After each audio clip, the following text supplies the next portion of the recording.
Hi there, church.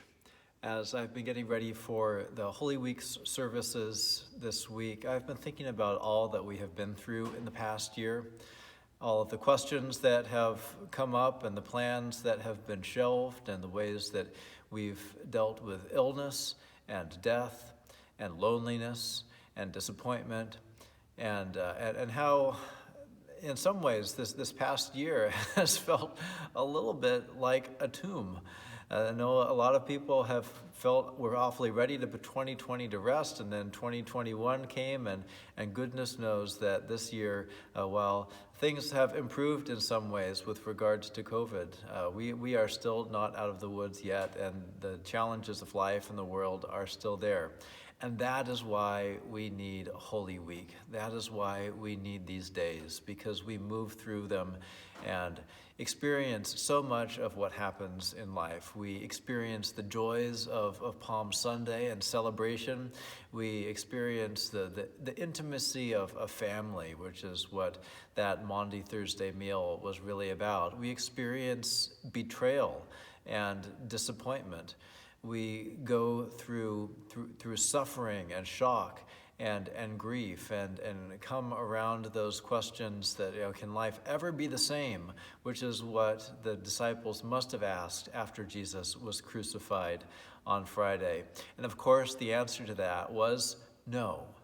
No, life cannot be the same because God raised Jesus from the dead.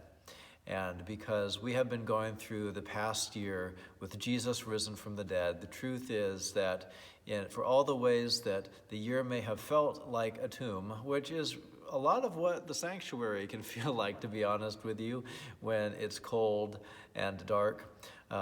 In fact, the light of Jesus has been shining on us all the while, just as Jesus' light is shining on us now.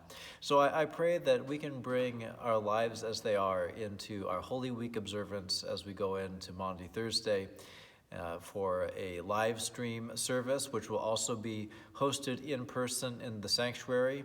And then on Good Friday, we will host an Easter vigil or a Good Friday vigil that will begin at noon and go through 8 o'clock. The worship space here, the sanctuary, will be open to anyone who would come to pray here. Come and go just as you wish. There's no schedule to keep, just noon to 8. And when you come, you'll be given a piece of paper that will have a QR code that you can scan to give you access to an electronic version of the prayer resources. That electronic version includes some YouTube music selections that will enhance your prayer, your praying. And then finally, of course, Easter Day, when we will give thanks to God for raising Jesus from the dead, the Lord triumphant in the midst of all of our difficulties, giving us his risen life. So I included a poem in what I wrote for this week's e-update. And I want to read it for you now because I think I'm finding a measure of hope in this poem for our world. It's by the wonderful poet Lucy Shaw. It's called Seed. God dug his seed into dry, dark earth.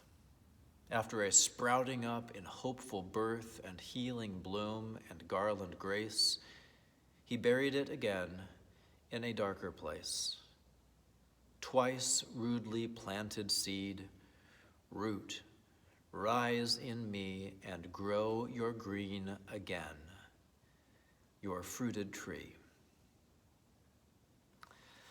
So for any way that your soul, your hopes, your spirits feel shrunken, shriveled, I pray that this Easter will yield new growth, a growing again of the life of the risen Christ within you, with all of the hope and the peace and the joy that he brings in his healing wings. A blessed Easter to you all, and may it give us new zeal for loving God, sharing relationships, serving others from the heart of Christ.